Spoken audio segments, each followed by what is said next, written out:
তোমার আমার আসল বাড়ি জান্নাত, দুনিয়া তোমার আমার আসল বাড়ি না।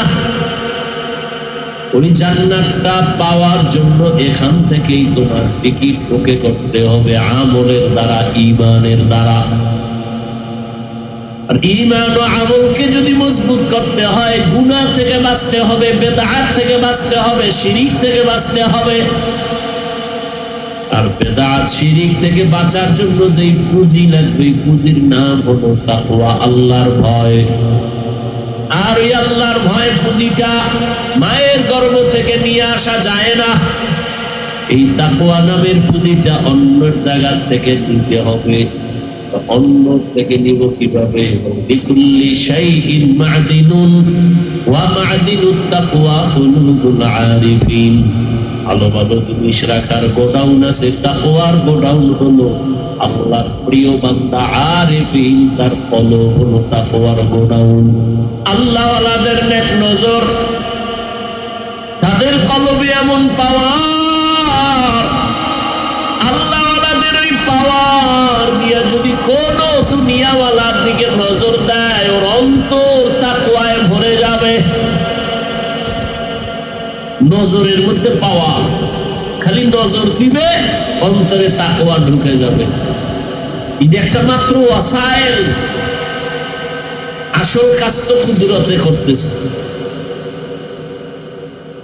চোখের নজরের মধ্যে পাওয়ার, একটা গাঞ্জাখোর, মদখোর, একটা বেআমলওয়ালার নজরও পাওয়ার আছে, নাই? দুধের বাচ্চা অসুস্থ, হঠাৎ নজর দিছে, বদ নজর, অসুস্থ হয়ে গেছে। সবাই ডাক্তার বলে কোনো রোগ নাই, বাচ্চা খায় না কেন, শুকায় যায় কেন, কয়েক মুরব্বীরা বলে বদ নজর। বলেনি কার বদ নজর? হুজুরদের। এলাকার একটা বেআমলওয়ালা বেনামাজি, ও একটা নারিকেল গাছে দিয়ে তাকায়া যখন নজর লাগাইছে, এত নারিকেল, নারিকেলের গাছে গজব শুরু, নারিকেল আর হয় না। ঠিক নেই? গাভীর থেকে দুধ হয় 13 কেজি, ও দেখেই কপালে হাত দিয়ে খায়, এত পরিমাণ দুধ। এই আস্তে আস্তে দুধের পরিমাণ কমতে কমতে 13 কেজি নাই। তার একটা গাঞ্জাখোর মদখোরের নজরে যদি পাওয়ার থাকে, আল্লাহ ওয়ালার নজরে পাওয়ার থাকবে না।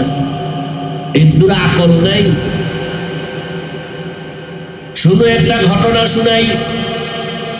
পৃথিবীর একজন চিকিৎসা বিজ্ঞানী, নাম হলো আবু আলী সিনা। সমস্ত শিক্ষিত বাবারা এই নামটা জানার কথা, চিকিৎসা বিজ্ঞানী আবু আলী সিনা। তিনি একদিন যাত্রা করতেছেন কোথাও, হঠাৎ বিরতি করলেন, এক জায়গায় ঢুকলেন, একটা ছোট ঘরের মধ্যে ঢুকে দেখে এক পাখিওয়ালা বসা বুজুর্গ, নিচে একটা বান্দা শুয়ে আছে অসুস্থ। ওই ভাকরিওয়ালা হুজুরে তেল পানি দিয়ে তারে ঝাড়ফুঁক দেয়, তেল পানি পরার মালিশ করে, মেসেজ করে, আর তারে ঝাড়ফুঁক দেয়। হুজুরে ফুয়াইয়া এর সুস্থ করবে। দেখতেছে পৃথিবীর একজন চিকিৎসা বিজ্ঞানী যে ডজন ডজন ডাক্তার জন্ম দেয়, এ দেখে খালি ফুয়ায়, ওই ফুতে কি মাথা গরম হয়ে গেছে। এই টুপিওয়ালা, তুমি এগুলো কি করো? এই ঝাড়ফুঁক দিলে কি হবে? মারাত্মক অসুস্থ রোগী, তুমি ঝাড়ফুঁক দিলে কি হবে? তেল পরায়, পানি পরায় কি হবে? হুজুর যেমন তেমন বাজার দরের হুজুর না, বড় আল্লাহর প্রিয় বান্দা, চুপ করে শুনতেছে, কিছু বলে না। আল্লাহ আল্লাহরা বলে না, যেটা বলে কলিজা ছিদ্র হয়। কিছুক্ষণ পর বলে, ভাইজান আপনি এত গরম কেন? আপনি যে ঝাড়ফুঁক দেন এতে কি হবে? তেল পরা, পানি পরায় কি হবে? হুজুর এমন একটা জবাব দিয়ে বললেন, তুমি গাধা, বুঝবা না। এত বড় একজন চিকিৎসা বিজ্ঞানীর গাধা যখন করছে, মাথা আরো বড় হয়। হুজুর কইয়া চুপার কথা নাই, হে আবার তেল পারা, পানি পরার মালিশ করতেছে, তার উপর দিতেছে। উনি তো আরো বড় গালাগালি, বেয়াদব, বেপরোয়ার মতো কথা বললা কেন? হুজুর কিছু বলে না। দীর্ঘ টাইম পরে আবার নজর করে বলে, ভাই গরম কেন? বলে গরম তুমি বলছো কি? আপনার গায়ে হাত দিচ্ছি, না কাজ করছি, করি নাই। আপনি গরম হইলেন কেন? আমি কি খুঁজছি না, তো গরম কেন? তুমি আমার এক কথা বলছো একটা মারাত্মক বলে, আরে আমি তো আমার মুখে বলছি, তোমার কি? আমি আমার জবানে কথা বলছি, তোমার গরম হওয়ার কি আছে? না নুনারে মোল্লা, তোমার জবানের কথা আমার কলিজা ছিদ্র হয়ে গেছে। কানে দইরা তওবা কর আর অন্তরে বুঝা, আমার এই জবানের একটা কথা যদি তোর কলিজা ছিদ্র করে দেয়, আমার জবানে কোরআন তেলাওয়াতে আর বুক দিলে কেন অ্যাকশন হবে না? আউলিয়ারা কারে উকবা ইখতিয়ার, জাহেলারা কারে দুনিয়া ইখতিয়ার।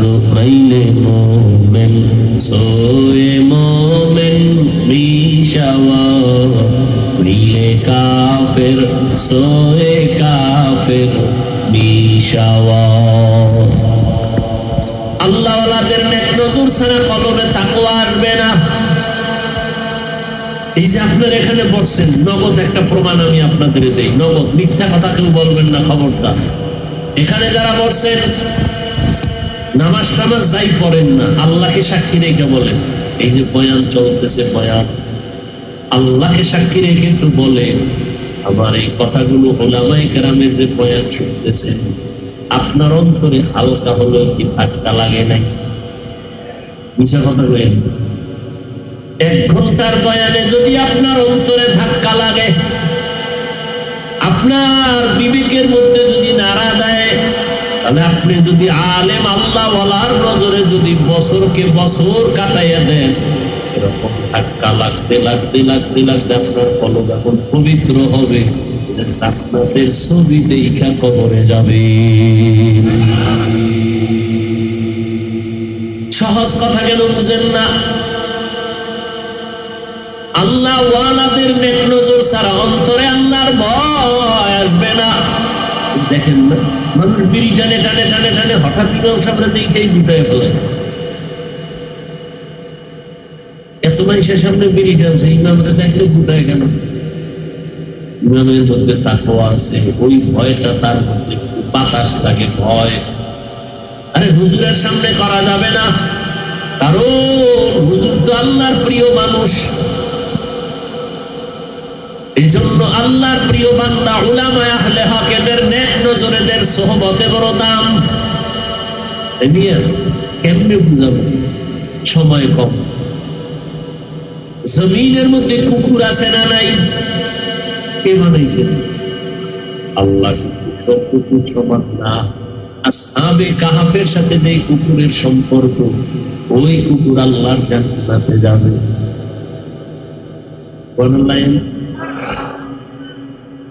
জমিনের মধ্যে গরু আসেনি? গরু, সব গরুকে বানাইছেন, কিন্তু একটা গরু দামি না। তবে মুসা নবীর সাথে যে গাভীর সম্পর্ক, এই গাভী জান্নাতে যাবে।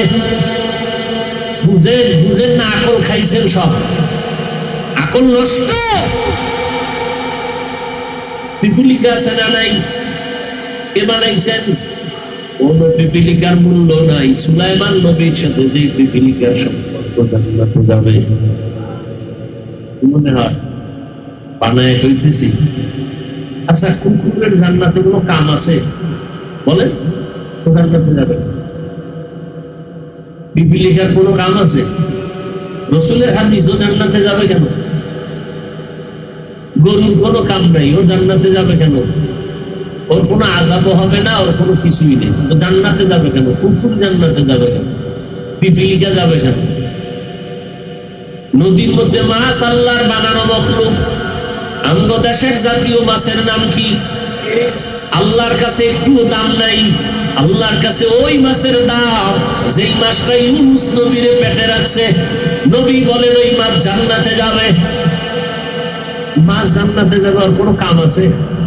দুনিয়ার ওই বেআকল নষ্ট আকলওয়ালা দিদি আল্লাহ বুঝায়, ওই নিমক হারাম। একটা পিপিলিকা জান্নাতে যাবে কেন? বুঝো, একজন নবীজির সাথে সম্পর্কের দাম কত, এটা বুঝাবা। একটা গরু জান্নাতে যাবে কেন? নবীর সাথে সম্পর্ক হলে কি লাভ, এটা বুঝাবার জন্য দুনিয়ার নিমক হারামের গোষ্ঠীকে আল্লাহ বুঝায়, বল যে আমার প্রিয় বান্দার সম্পর্কে থাকলে আমি তাকেও প্রিয় বানাই। সিটার কোনো দাম নাই, ধানের সাথে লাগছে দাম বেড়ে গেছে। আকাশে কত পাখি উড়ে, কোনো দাম নাই। সুলাইমান নবীর সাথে সম্পর্কের হুদ হুদ পাখিটা জান্নাতে যাবে। এইভাবে একটা একটা বুঝাইলে সারা রাত চলে যাবে। ও বান্দা, তুমি জান্নাতে যাবা কিনা জানা নাই, তবে হ্যাঁ স্পষ্ট হাদিসে আছে একজন আলেম ওর সাথে যদি সম্পর্ক থাকে আল্লাহ কিয়ামতে বলবে, যা আমি তোকেও জান্নাত দিয়ে দিলাম।